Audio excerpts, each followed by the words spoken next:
안녕하십니까. 아침 햇살 총선 후 첫 아침 햇살이네요. 네, 4.15 총선 평가를 해보겠습니다. 운동장이 기울어졌다 이런 부제로 해보겠습니다.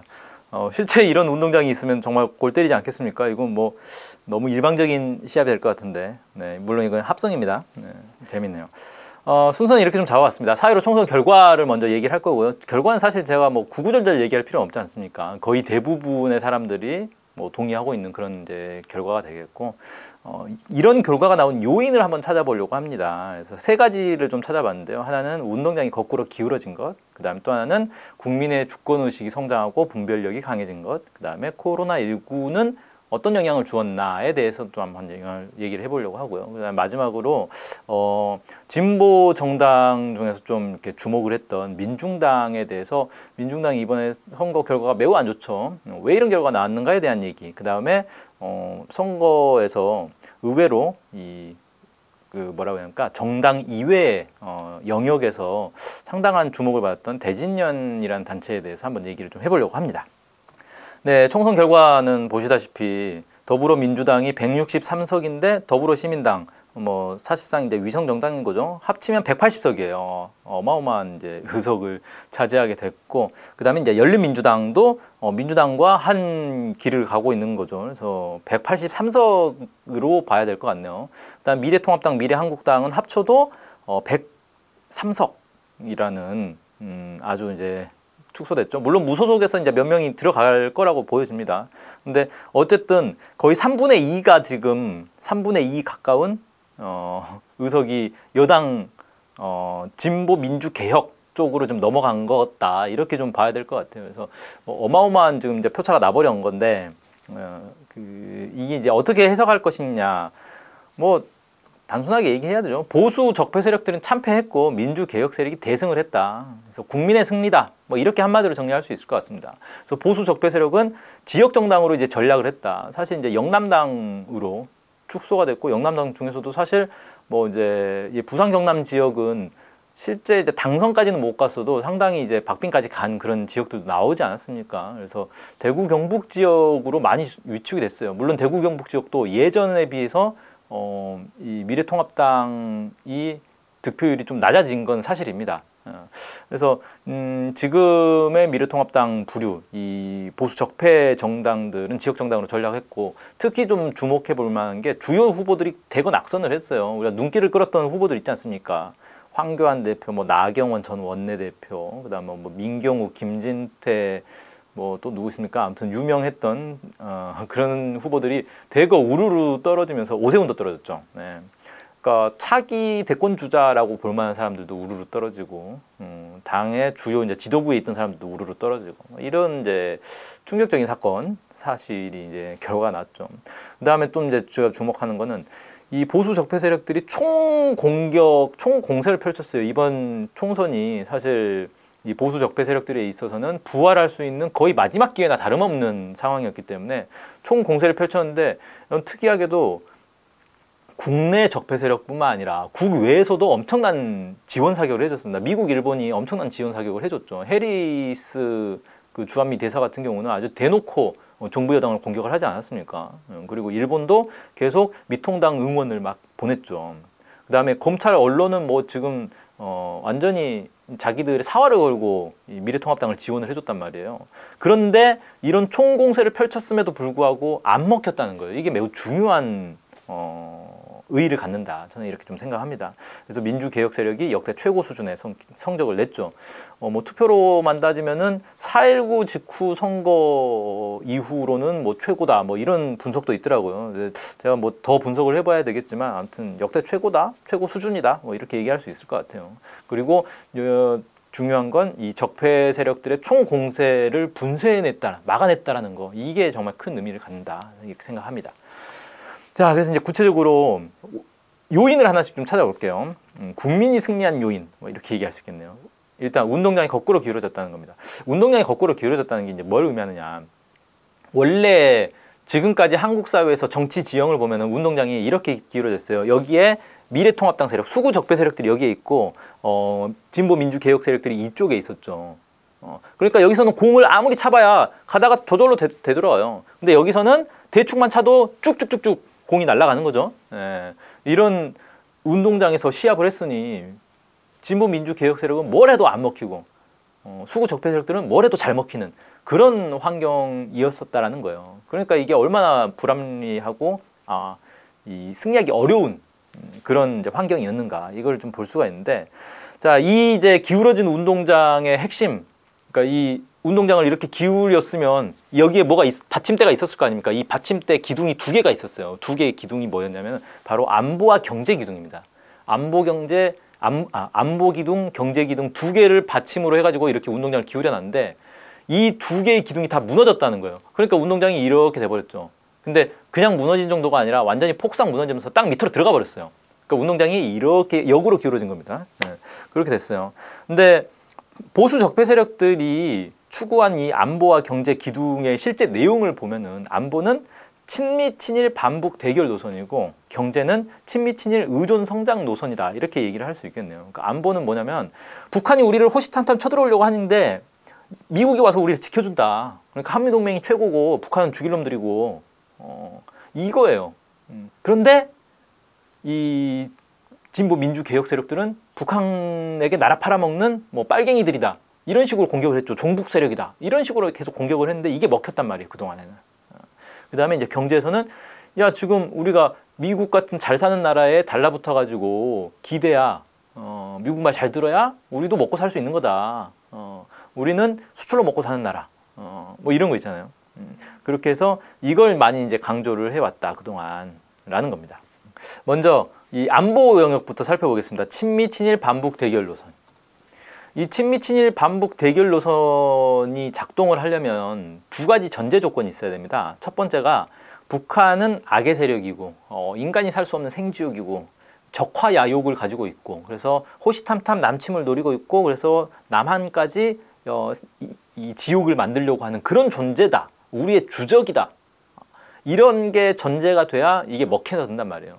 그리고 많은 사람들이 어렸을 때부터 이런 교육을 쭉 받아왔고 이 사회 전반 미디어가 다 이런 걸 주입하고 있고 사회 분위기가 이렇게 되잖아요. 이걸 부정할 수가 없었단 말이에요. 그런데 이게 이제 결정적으로 깨지게 된 건 2000년부터입니다. 2000년에 남북 정상회담을 하면서 일단 한번 충격을 받았죠. 그 이후에 정상회담 계속 있었죠. 특히 2018년 정상회담에서는 이제 뭐 생중계로 쭉쭉 봐버리니까 북한의 모습, 북한 지도자의 모습 이렇게 직접 보면서 우리가 생각하고 있는 게 아닌데 틀렸는데 선입견이 산산조각이 나버렸어요. 한번 틀린 게 확인이 되니까 그 다음부터는 우르르 무너지는 거죠. 그래서 특히 이제 북한 지도자에 대한 인식이 우호적으로 전환이 됐는데 이게 왜 중요하냐면 북한이란 나라는 지도자를 중심으로 해서 사회 전체가 하나로 똘똘 뭉치는 일심 단결을 가장 중요하게 생각하는 나라입니다.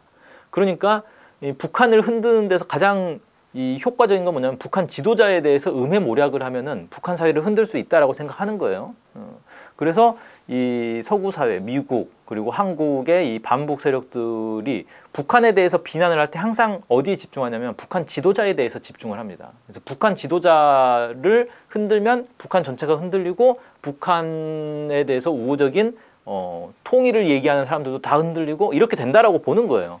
그러니까 북한 지도자에 대해서 계속 악성전을 하고 그러니까 북한에 대해서 부정적인 인식을 갖게 될 때 가장 크게 갖게 되는 건 북한 지도자에 대한 부정적인 인식입니다. 그게 핵심이에요. 근데 이게 몇 차례 정상회담을 거치면서 이게 다 깨졌어요. 북한 지도자가 우리가 생각하는 것과 완전히 달랐는데 그동안 내가 가지고 있던 건 다 고정관념이었고 선입견이었고 왜곡된 인식이었네. 이걸 확인하게 된 거죠. 그러면서 실제로 2018년에 길거리에 막 이 현수막까지 걸렸잖아요. 김정은 위원장님 환영합니다. 뭐 이런 현수막이 막 걸렸어요. 그걸 일부 무슨 통일 운동에서 뭐 운동권들이 이렇게 건 현수막이 아니고 그 뉴스에도 막 나왔었죠. 신문에 나왔었는데 그냥 박정희 지지자가 그걸 올렸어요. 원래 박정희의 열광적인 지지자였다고 하더라고요. 어떤 스님이 그걸 올렸어요. 쉽게 말해서 천지개벽할 일인 거죠. 그 정도로. 그리고 인터넷상에서도 실제로 과거에는 보면 북한 뉴스, 북한과 관련된 뉴스 보면 다 북에 대해서 욕하고 특히 그 북한 지도자에 대해서 부정적인 표현들이 막 있었는데 이게 2018년에 정상회담을 3번을 딱 거치면서 이게 싹 사라지더라고요. 다 바뀌어버렸어요. 이렇게 북에 대한 인식이 바뀌니까 북에 대한 이 부정적 인식을 토대로 해서 했던 반북 공세들이 이제 안 먹히는 거예요. 그러니까 뭐 문재인 정부에 대해서 문재인 정부가 뭐 북한에 마스크를 팔아먹었느니 이런 공격이 안 먹히는 거예요. 그 다음에 두 번째 전제는 북한은 붕괴한다. 왜? 미국이 이 압박과 전쟁을 통해 가지고 북한을 멸망시킬 거다. 이 전제가 있습니다. 이 전제가 있어야 되는데 어떻게 무너졌냐면 현실에서 놓고 보니까 아닌 거예요. 미국이 북한을 막 압박하고 그래가지고 북한이 무너져가고 있는 게 아니고 거꾸로 북한은 그냥 잘 성장하고 있어요. 갈 때마다 막 이 북한의 모습이 달라지잖아요. 빌딩들이 막 세워지고 막 이런 것들이. 근데 미국은 망해가고 있죠. 그리고 북미 관계를 놓고 보면 미국이 북한을 압박하는 게 아니고 북한이 미국을 압박하고 있는 거예요. 거꾸로 됐어요. 북한이 엄청 고압적인 자세를 보이죠. 이번에도 그 편지 사건 아실 거예요. 뭐죠? 트럼프 대통령이 무슨 코로나19 관련된 기자회견을 하다가 뜬금없이 최근에 김정은 위원장으로부터 편지를 받았다. 아주 좋다. 뭐 좋은 내용이다. 뭐 이런 식으로 얘기를 했어요. 그 다음날 바로 북에서 입장을 발표했죠. 우린 보낸 적 없다. 미국이 완전히 개망신 당한 거거든요. 뭐냐면 근데 그 받지도 않은 편지 얘기를 왜 꺼냈을까요? 북한하고 사이가 좋다고 해야 국민들이 안심하는 거예요. 이게 표가 되는 거예요. 지금 미국 대선 시즌이잖아요. 이게 표가 되는 거예요. 그러니까 트럼프 대통령 뭐 묻지도 않은 편지 얘기를 막 꺼내고 이렇게 되는 거죠. 그러니까 지금 북한한테 뭔가 이렇게 잘 보여야 살아남는 그런 세상이 돼버렸어요. 좀 전혀 예상치 못한 그런 상황이죠. 그 다음에 또 흥미로웠던 게 북한이 선거를 앞두고 갑자기 미사일 발사를 막 하기 시작했어요. 뭐 단거리 미사일이었지만 심지어 총선 마지막 날, 아니 총선 직전 전날 미사일을 쐈어요. 단거리 순항 미사일, 뭐 아마 지대함 미사일일 거라고 뭐 추정들을 하던데 이걸 쐈는데 이걸 가지고 문제를 삼지 않는 거예요. 원래대로라면 특히 미래통합당 같은 당들이 막 들고 일어나야 되잖아요. 북한을 막 규탄하면서 북한이 이렇게 미사일을 쏘는 건 문재인 정부가 잘못해서다 이렇게 규탄을 하고 해야 되는데 이렇게 하는 게 오히려 표가 떨어지는 거예요. 그러니까 그냥 조용히 넘어가는 거예요. 물론 규탄을 하긴 했어요. 근데 대대적으로 못합니다. 원래 큰 이슈가 발생하면 어떻게 합니까? 미래통합당 같은 데서는 지도부 최고위원회에서도 한마디 하고 선대본 회의에서도 한마디 하고 기자회견 한마디 하고 뭐 누구 의원이 또 한마디 하고 이런 식으로 계속 반복해서 해가지고 이걸 계속 이 북한과 문재인 정부를 공격하는 데 초점을 맞춘단 말이에요. 문재인 정부가 뭐 북한에 약하게 보이니까 북한이 저렇게 미사일 쏘는 거 아니냐 막 이렇게 공격을 해야 되는데 그냥 북한 규탄한다 문제 있다 한마디 하고 그냥 조용히 가는 거예요. 그냥 언론에도 잘 안 나오죠. 뭐 한 번 얘기한다고 언론이 막 대대적으로 실어주는 거 아니잖아요.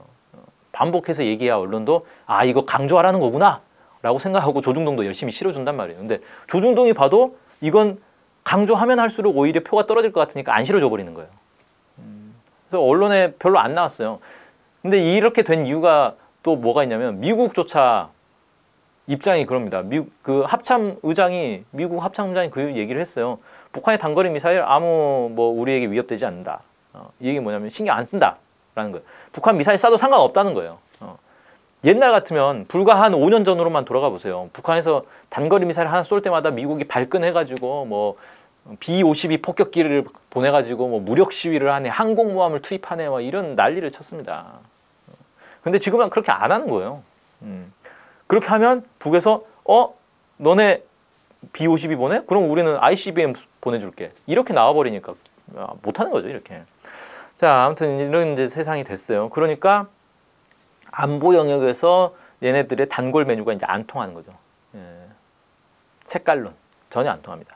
자, 두 번째로 경제 영역으로 넘어가 볼게요. 친미 친일 의존 성장 노선 이게 어떻게 깨지게 됐냐? 깨지게 되는 건 이제 세 가지 근거로 이제 깨지게 됩니다. 첫 번째는 미국보다 중국이 한국 경제에 직접적인 영향을 준단 말이에요. 지금은.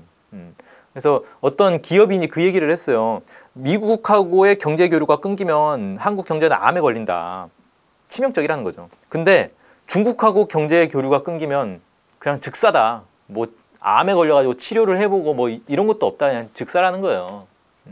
그만큼 지금 구조적으로는 미국하고의 경제 이게 관계가 더 중요한 건 맞아요. 여전히 중요합니다. 구조적으로는. 근데 현상적으로 양적으로는 중국이 훨씬 앞선단 말이에요. 그러니까 이건 직접적인 타격이 바로 와요. 미국하고의 문제는 이게 타격이 서서히 오는데 중국하고의 문제는 경제 타격이 그냥 즉시로 와버리기 때문에 지금 미국한테도 잘 보여야 되지만 중국한테도 더 잘 보여야 되는 그런 상황이 돼버린 거란 말이에요. 경제로만 놓고 보면. 그러니까 미래통합당이 코로나19와 관련해서 문재인 정부를 계속 공격한 게 뭡니까? 친중 정부다. 왜 중국인 입국 안 막냐? 너넨 친중 아니냐? 중국 사대주의 한다라고 막 공격을 했어요. 근데 이게 국민들한테 별 영향력이 없는 거예요. 그럼 국민들은 생각하는 거죠. 아니 그러면 중국하고 이거 차단하면 당장 어떻게 우리는 먹고 살아? 뭐 먹고 살아? 이 생각을 하는 거예요. 그러니까 미래통합당 애들의 주장이 좀 약간 철없어 보이는 거죠. 아, 저 실정도 모르고 왜 저러냐 저것들. 이렇게 이제 생각이 되는 거죠. 두 번째는 뭐냐면은 미국, 일본 경제도 어려운 거예요. 우리가 미국한테 기대가지고 일본한테 기대가지고 잘 살아보자라고 하는 게 이제 안 통하는 거죠. 왜? 미국도 어려운데 미국한테 기댈 수가 없는 거예요. 미국이 어려운데 오히려 미국이 우리한테 기대면 기댔지. 지금 코로나19 보세요. 코로나19에서 미국과 일본이 보여주는 이 한심한 모습들. 미국하고 일본한테 우리가 어떻게 기댑니까? 오히려 지금 미국, 일본이 한국한테 막 기대고 있잖아요. 마스크 보내달라, 뭐 검진 키트 보내달라 이러고 있는 모습이에요.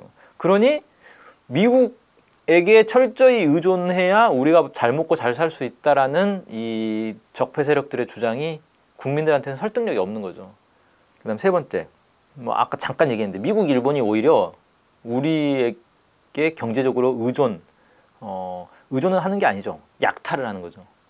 약탈을 하고 있다는 거예요. 이게 단적으로 드러난 게 뭡니까? 지금 주한미군 지원금 문제 있잖아요. 13%인가를 인상하겠다라고 우리 정부에서 안을 냈는데 미국에서 그걸 안 받았어요. 왜? 5배 달라는 거예요, 지금. 근데 그 이제 트럼프 정부 쪽에 나오는 얘기를 쭉 들어보면은 뭐라고 하냐면 이게 무슨 정치적 의도를 가지고 하는 게 아니고 진짜 순수하게 돈 때문에 하는 거라는 거예요. 돈이 진짜 필요하대요, 미국이. 그래서 한 푼이라도 더 뜯어내는 게 지금 혈안이 돼 있다는 거죠. 이게 무슨 정치적으로 어떤 의미가 있고 군사적인 의미가 있고 이런 게 아니라는 거예요. 그만큼 미국, 일본 경제가 어렵고 그래서 한국을 한 푼이라도 더 뜯어내려고 하는 그런 상황에서 미국과 손잡아야 경제가 잘 살 수 있다라는 거는 고양이한테 생선가게 맡기자는 것밖에 안 되는 거죠. 그러니까 미래통합당류의 주장들이 이제 안 먹힌다. 라는 거고요. 마지막으로 그럼 대안이 뭐지? 중국이 중요하니까 중국한테 경제 의존하면 살 수 있냐? 이렇게 주장한 사람은 없지만 이렇게 쉽게 할 수 있는데 이것도 안 먹혀요. 왜? 지금 중국이 옛날 같으면 우리가 중국은 그냥 제조업 기지, 저가 상품 제조업 기지 뭐 이런 거잖아요. 그래서 중국에 공장 지면 저임금 노동자 굴려가지고 싼 값에 제품을 만들어가지고 우리가 싸게 소비할 수 있다. 뭐 이 정도로 생각을 했단 말이에요. 근데 그게 아니에요. 지금 중국은 오히려 첨단 산업에서 미국도 앞지르고 있어요. 5G라든지 또 뭐 있습니까? 중국이 막 앞서고 있는 거 뭐 전기 자동차라든지 뭐 첨단 영역에서 뭐 양자통신 뭐 이런 데서도 상당히 앞서고 있다고 하더라고요. 뭐 이런 것들 일부 분야에서 막 앞서고 있고, 그러니까 한국은 물론이고 지금 미국까지 앞서고 있는 거예요. 중국이. 이런 실정에서 중국에게 경제를 의존하자는 건 자칫하면 중국의 경제 식민지가 돼버릴 수가 있는 거예요. 그 규모 면에서도, 그 질적인 면에서도 이게 위험한 거죠. 그럼 우린 뭐냐? 미국도 어렵다 그러고 중국은 위험하고, 그럼 우린 도대체 우리 경제는 어떻게 하느냐? 장기적으로 놓고 보면 뭐 자립 경제로 이렇게 돌아가자, 개선하자, 뭐 이렇게 얘기할 수는 있겠지만 지금 당장은 사실 남는 거는 남북 경제 협력밖에 없다는 거예요. 답이. 한국 경제에 대한 남북 경제 협력밖에 없고, 이건 전문가들 심지어 보수 정치인들조차 이렇게 얘기를 하고 있어요. 근데 지금 이번 총선에서도 딱 대놓고 얘기해 봅시다. 경제 영역에서 미래통합당이 주장하고 있는 거는 그냥 신자유주의 정책 재판이에요. 뭐 경제 정책이 있었는지는 모르겠지만 대표적인 게 황교안의 민부론 있지 않습니까? 이거 그냥 박근혜 이명박 때 얘기했던 거 그냥 재판인 거고, 신자유주의 기업들한테 법인세 깎아주고 노동시장 유연화하고 뭐 노동시간 단축도 좀 범위를 줄이고 뭐 이런 얘기들만 하고 있단 말이에요. 더 쥐어짜자는 거죠, 그냥. 이게 한국 경제 대안이냐. 근데 오히려 이제 민주당 같은 경우는 남북 경제 협력에 대해서 전면적으로 얘기를 하고 있단 말이죠. 이게 더 대안 같아 보이는 거죠. 자, 이렇게 해서 안보 영역, 경제 영역에서 모두 기둥이 무너져 버리니까 결국 운동장이 이제 무너졌다. 라는 겁니다. 자, 이렇게 이제 뭡니까? 운동장 자체가 이제 기울어졌어요. 역으로 기울어지게 된 거예요. 이렇게 되면 그러니까 정치 구도가 바뀐 거잖아요. 지형이 바뀌었어요. 그러면 미래통합당이 이제 완전히 몰락한 거예요. 이 몰락한 집안에서 무슨 일들이 벌어집니까? 개판 5분 전이 되는 거죠. 쉽게 말해서. 예. 일단은 대안을 못 찾는 거예요. 대안은 없고 네거티브로만 그냥 일관하는 거죠. 그래서 그냥 문재인 정부 공격하는데 이번 총선에 화력을 집중했어요. 실제 애들의 선거 구도가 그거였잖아요. 정권 심판론 이걸 걸었잖아요. 근데 사실 이번 선거는 정권 심판론 대 적폐 청산론 혹은 야당 심판론이 돼버렸어요. 전부는 아니고 야당 중에서 이제 적폐인 미래통합당, 미래한국당 얘기하는 거죠. 구도가 이렇게 돼버렸어요. 그러니까 그냥 정권만 죽어라 공격하면 될 거라고 생각했는데 이제 이게 안 먹힌 거고 실제 대안도 못 내놨고 대안을 내놓을 수가 없죠. 그렇다고 미래통합당에서 우리도 남북 경제협력 할게. 통일 대박이야. 우리 박근혜도 그렇게 얘기했어. 이렇게 하면 국민들이 와 하고 박수 쳐줄 것 같아요. 절대 안 쳐준다는 거예요. 왜? 일단 사기치고 있네라고 생각하죠. 야, 너네가 평소에 너네가 야, 개성공단 문 닫은 것도 너네가 문 닫았지. 금강산 관광 문 닫은 것도 너네가 닫았지. 그래놓고 무슨 남북 경제협력이야 너네가. 사기치지 마. 안 속아 이제. 이렇게 되는 게 있고요. 또 하나는 아, 남북 경제협력 좋지. 근데 그건 민주당이 더 잘할 것 같은데? 너네 못할 것 같은데? 북한에서 너네 상대해 주겠어? 너네 맨날 전쟁만 일으키려고 했잖아. 이렇게 되는 거예요. 오히려 민주당은 북한이 상대해 주잖아. 맨날 남북 정상회담 하고.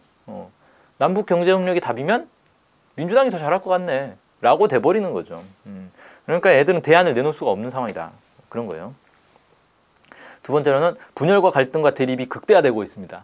이번 이제 총선 과정에서도 드러났잖아요.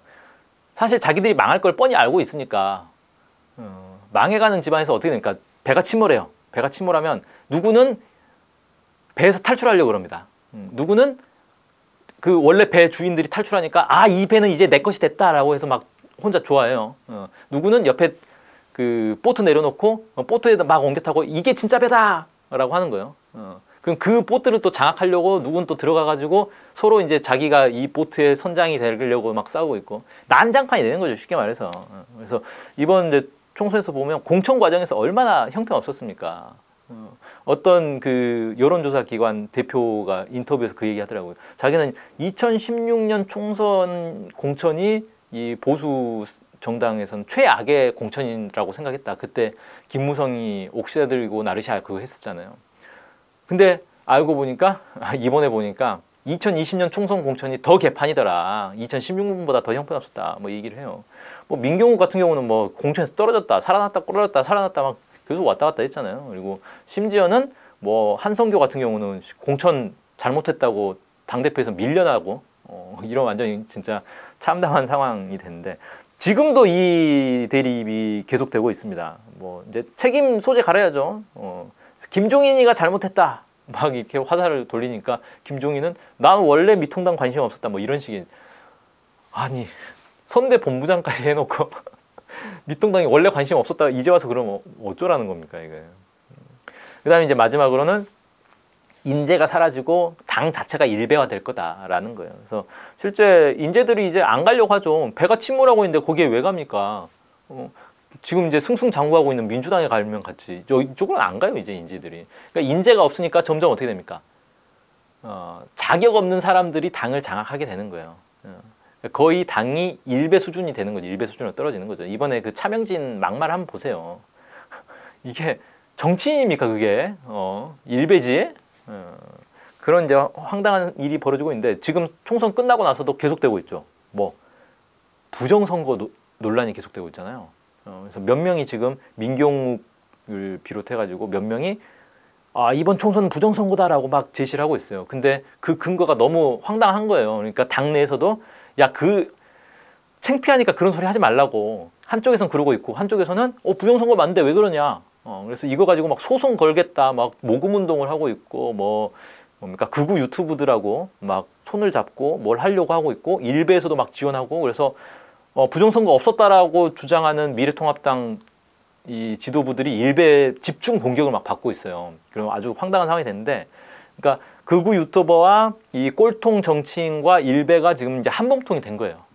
그래서 아마 미래통합당을 장악을 하려고 할 겁니다. 뭐 장악될 수도 있을 것 같아요.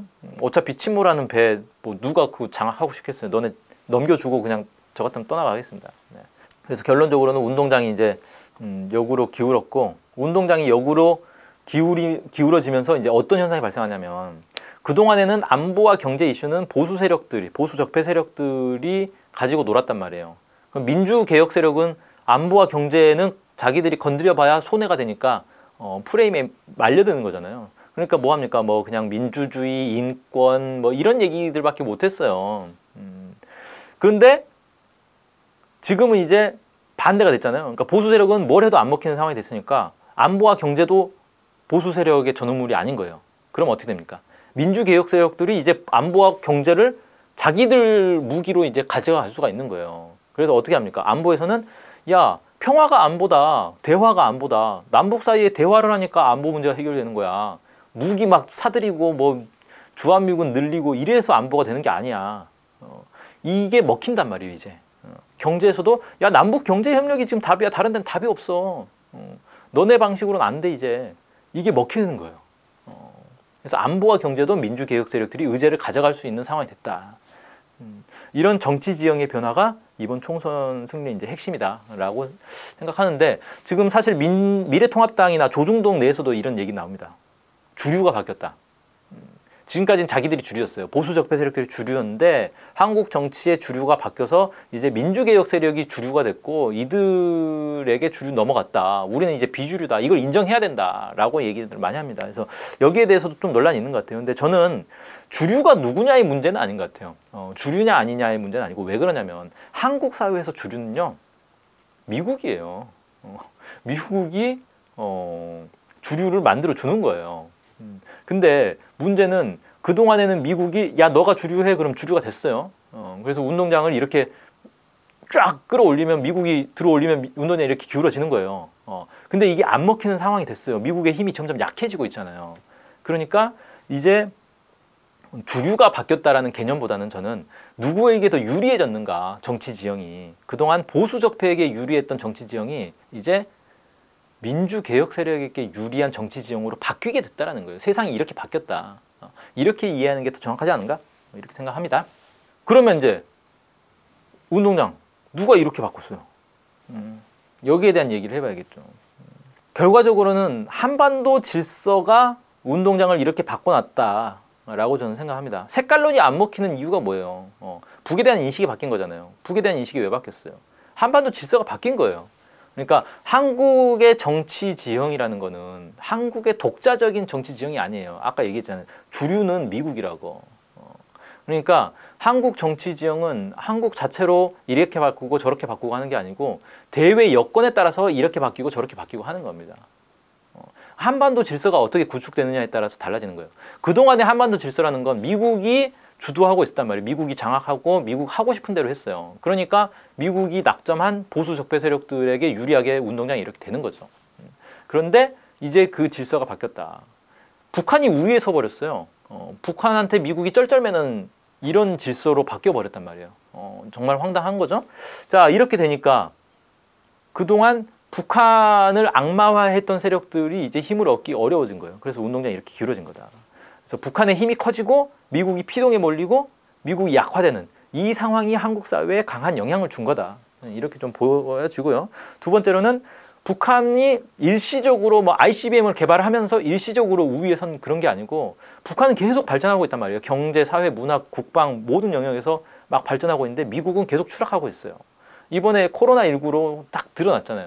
그 최근에 뉴스 보니까 그 5월분인가요? 5월 인도분 미국산 그 텍사스유 가격이 마이너스래요. 석유를 사면 돈을 준대요. 돈을 주고 석유를 사는 게 아니라 돈 받고 석유 가져오는 거예요. 이거는 진짜 경제 대공황으로 이제 저는 이미 진입했다 뭐 이렇게 봐야 되지 않나? 라고 생각을 하는데 미국 경제는 이제 완전히 미국 중심의 경제는 끝났어요. 그리고 코로나19 사태로 보듯이 미국의 사회 시스템도 이제 완전히 다 무너지고 있습니다. 미국은 계속 추락하고 북한은 계속 발전하고 이건 뭡니까? 이게 일시적 현상이 아니라는 거예요. 한반도 질서 변화가 일시적으로 잠깐 뒤바뀐 게 아니고 대세로 가고 있는 거다.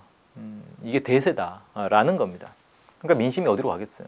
그리고 이제 하나 더 얘기를 하자면 북한이 좀 그 우위에 섰어요. 우위에 서가지고 미국한테 막 고압적으로 대하고 한국한테도 막 고압적으로 대하고 너네 그동안 우리한테 해놓은 거 다 배상해 뭐 이렇게 했으면 한국 국민들이 북한을 더 싫어했겠죠.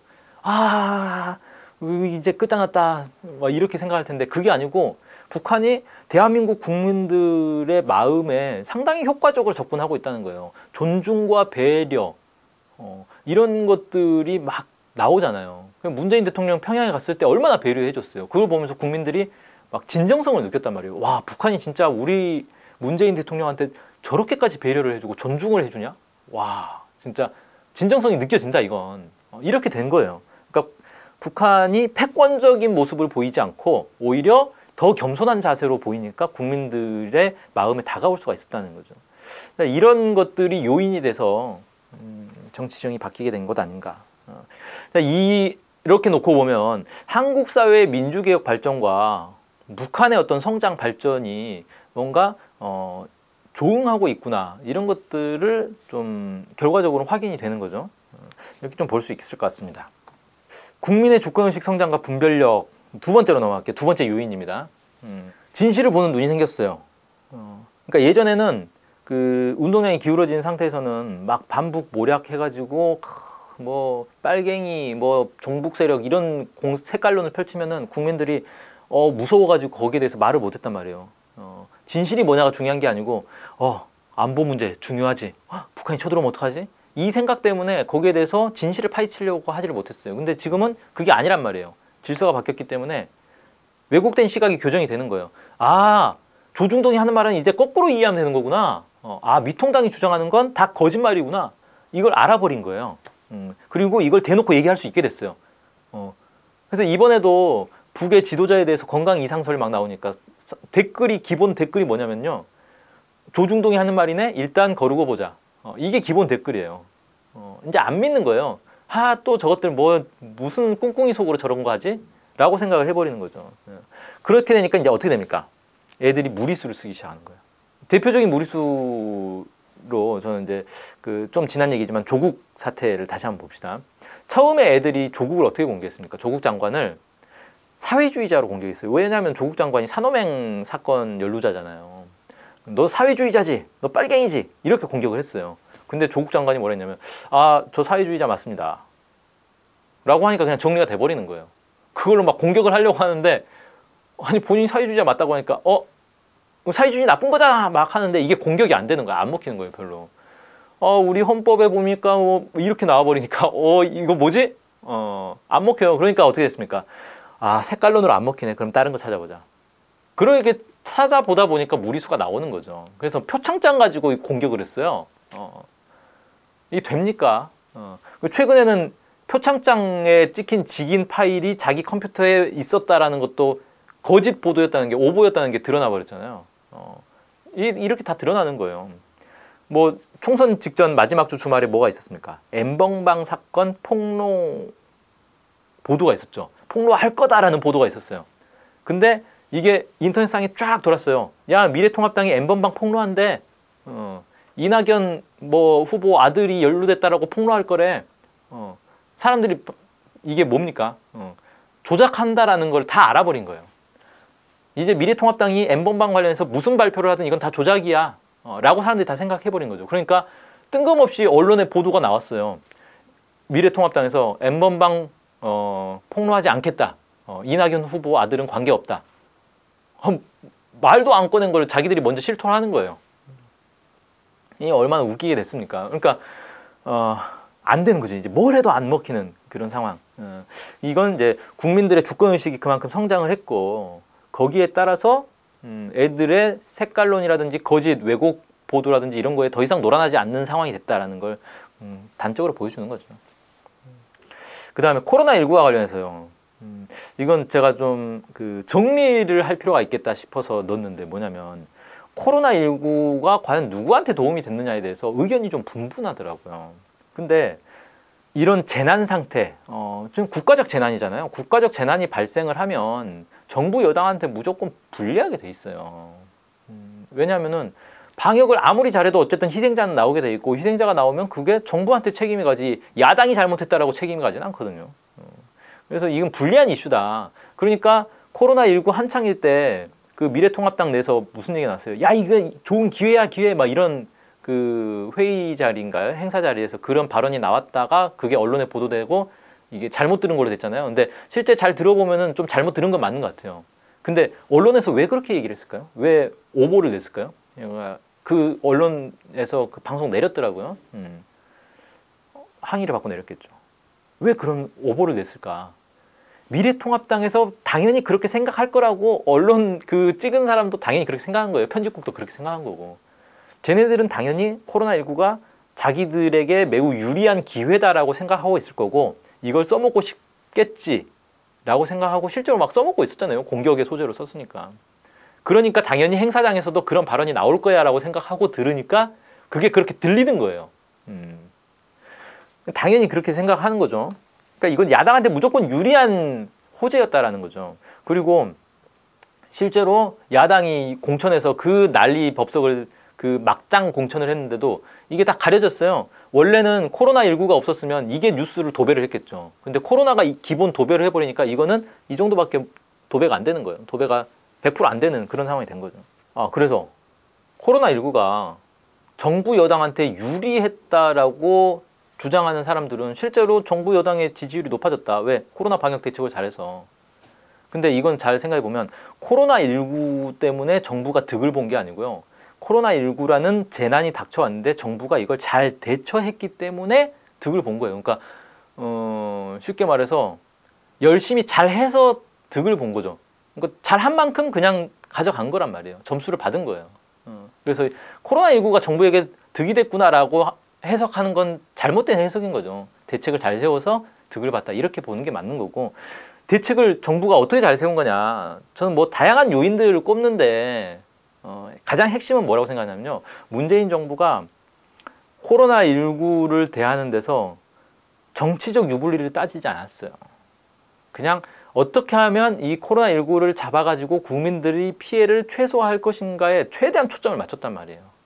그래서 지금 이제 그 막 해외랑 비교가 많이 되잖아요. 일본 같은 경우 보세요. 일본의 아베 정권. 어떻게든지 자기 치적 쌓으려고 확진자를 줄여버리잖아요.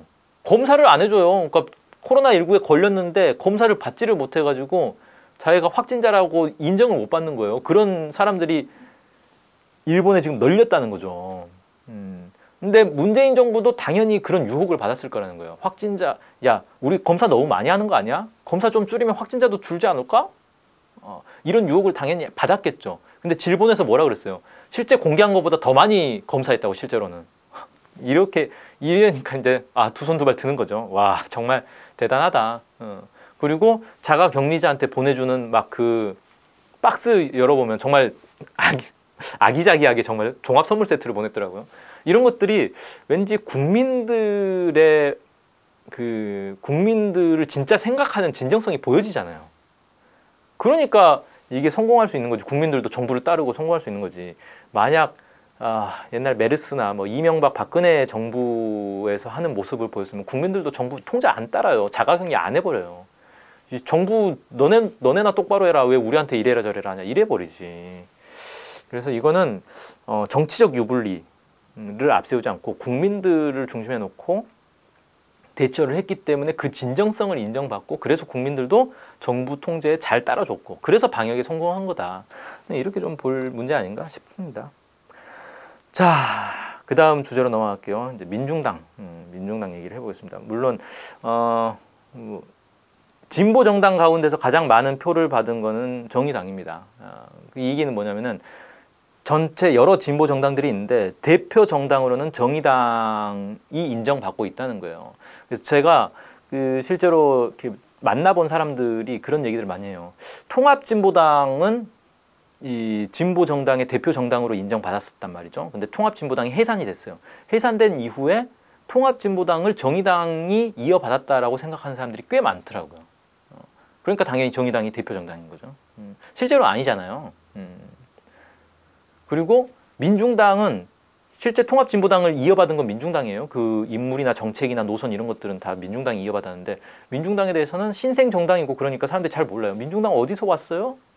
민주당 잘못 썼나? 아니면 민생당인가? 이렇게 생각을 해버려요. 그래서 아 이게 인지도 면에서 이미 밀렸구나. 이런 게 좀 확인이 되고 그래서 원래 진보 정당의 이제 중심이었던 대표 정당이었던 통합진보당의 뒤를 이은 정당인 민중당에 대해서 이제 관심을 갖고 지켜봤는데 이번 선거 결과는 사실 매우 안 좋았죠. 어땠습니까?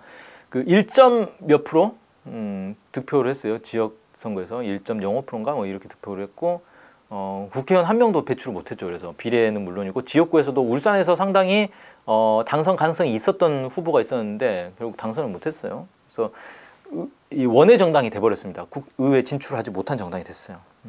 근데 저는 이게 원인을 어디서 찾을 것인가 뭐 여러 가지 원인들이 있겠죠. 일단 인지도 자체도 되게 낮았고 뭐 어려움이 많이 있었는데 저는 핵심적으로 이번 선거의 대표 정책이 잘못됐다라고 저는 생각합니다. 진보 정당이면은 민중들의 이 요구를 받아 안아서 그걸 대변해야 되는 정당이잖아요. 그러면 지금 민중들의 요구가 뭐냐? 가장 큰 요구는 적폐청산이었단 말이에요. 이번 총선에서의 요구는. 적폐를 확실히 청산하자. 보니까 국회에서 계속 미래통합당이 발목을 잡으니까 아무것도 못하더라. 얘네들이 지금 박근혜 물러나고 나서 다 사라졌어야 될 세력들이 왜 이렇게 힘이 세냐. 얘들 완전히 밟아버리자라는 게 민심이었단 말이에요. 민중들의 요구가 거기 있었기 때문에 이걸 중심으로 딱 나갔어야 되는데 민중당의 핵심 의제는 뭐였냐면요. 이거에서 국민들한테 가장 많이 알려진 거죠. 그러니까 정책들은 여러 개가 있었는데 대표 정책은 이거였어요. 부와 빈곤의 대물림을 끝내자. 어떤 이미지가 딱 다가오십니까? 아, 민중당이 계급 의제를 전면에 내걸었구나. 근데 이게 지금 전반 민중들의 어떤 요구를 딱 받아하는 건가? 이게 1번이었나? 이게 가장 중요한 거였을까? 가장 공감받을 수 있는 정책이었을까? 저는 그게 아니었다고 봅니다. 그러니까 선거 결과가 이렇게 된 거예요. 그래서 이 민중들이 가장 가려워하는 것을 긁기보다는 왜 이거를 지금 전면에 내걸었는지에 대해서는 참 저도 궁금합니다.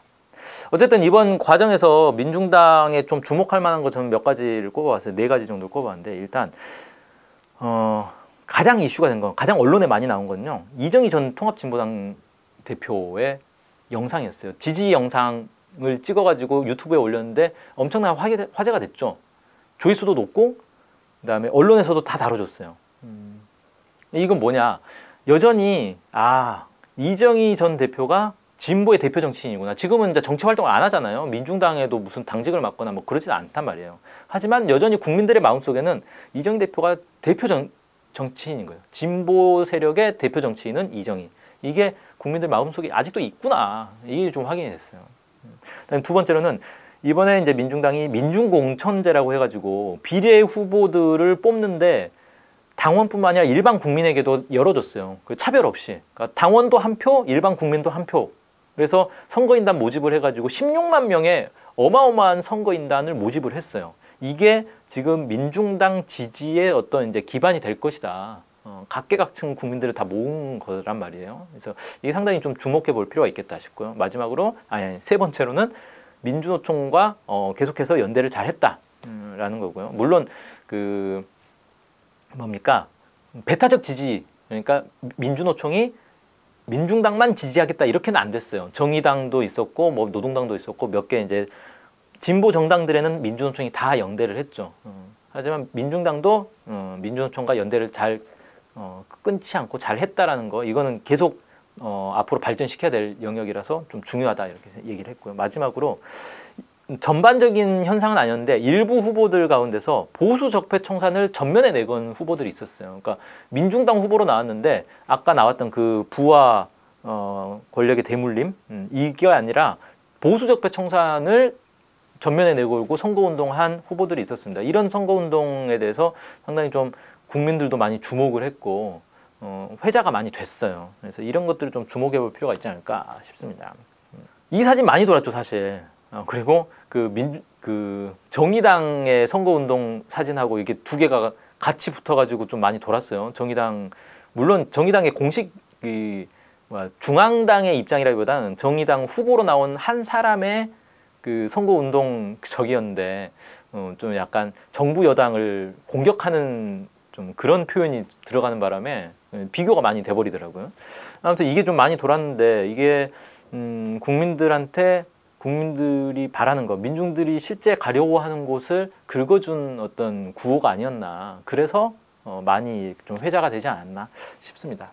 자, 마지막으로요. 대진년 얘기를 할게요. 대진년이 뭔지 아시죠? 한국대학생진보연합의 약칭입니다. 그 대학생 단체예요. 대학생 단체인데 이번에 좀 아주 재밌는 사진이 많은데 하나만 일단 소개합니다. 오세훈 후보에 떨어졌어요. 근데 이게 지금 뭐 하고 있냐면요. 좀 약간 처량해 보이죠? 경찰서 앞에서 1인 시위하고 있습니다. 1인 시위를 근데 앉아서 하네요. 다리 아팠나 봐요. 오세훈 후보가 그 선거법 위반이 있었어요. 그 금품을 자기가 만든 법이 있어요. 선거 그 후보자가 돈을 돌리면 안 된다고. 근데 자기가 돈을 돌렸단 말이에요. 그래서 이제 그거 걸렸는데 자기는 야, 그 뭐 몇 푼 안 된다. 왜 그러냐. 얼마 안 되는 돈 가지고 뭐 꼬투리 잡지 말아라. 이런 식으로 이제 그냥 대놓고 당당하게 나갔죠. 그걸 이 대진년 학생들이 찾아가가지고 선거운동하는데 찾아가서 그 선거운동 그 불법 아니었냐. 선거법 위반 아니냐. 막 따진 거예요. 그래가지고 선거운동 방해했다. 근데 경찰이 나를 안 도와줬다. 그러면서 경찰서 앞에서 1인 시위를 하고 있는 그런 모습입니다. 네, 참 이제 재밌는 모습인데 제가 이제 주목해서 본 건 뭐냐면은 그동안에는 선거라는 거는 정당들, 정치인들이 하는 거였어요. 그래서 후보를 내지 못하면은 선거에 개입할 여지가 없었어요. 왜? 선거법 자체가 그렇게 돼 있습니다.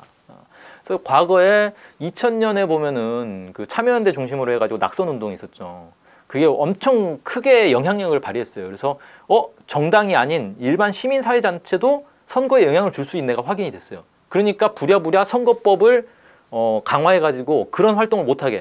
시민사회단체들은 선거에 개입하지 마. 정치는 정치인들만 할 거야. 정당만 할 거야. 너네 하지 마. 이렇게 다 몰아내버린 거예요.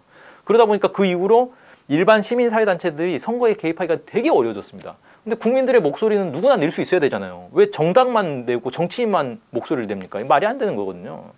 자, 아무튼 그래서 이번에 대진년 학생들이 그래서 어떻게 했냐면요. 선거법을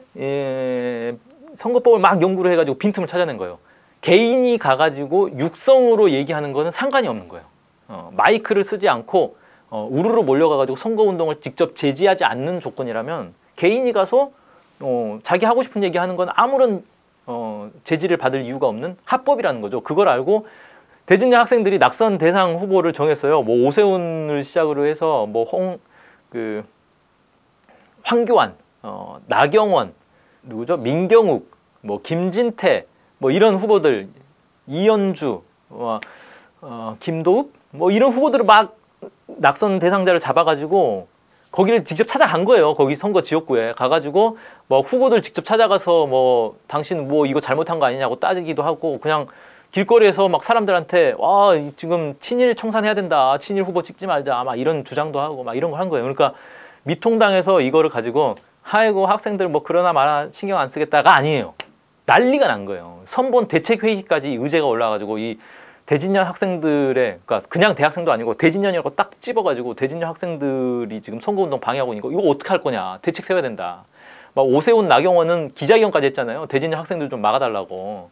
그리고 민경욱은 찾아갔더니 너 대진년이지 막 그러면서 막 당황하고 이런 모습들이 나타나 버렸는데 그만큼 당 밖에서 정치권 밖에서 상당히 강한 영향력을 미치는 게 이제 대진년이었고 그래서 좀 주목해 봐야 되겠다. 대진년 학생들이 국민들한테 많은 지지 응원을 받았어요. 왜 그렇게 됐는가? 국민들이 원하는 행동을 직접 나서서 했기 때문에 지지를 받지 않았겠는가 이렇게 생각이 됩니다. 아무튼 이런 좀 이번 총선 과정에서 흥미로운 지점들 몇 가지를 좀 짚어봤습니다. 네, 오늘 아침 햇살은 여기서 마치겠습니다. 고맙습니다.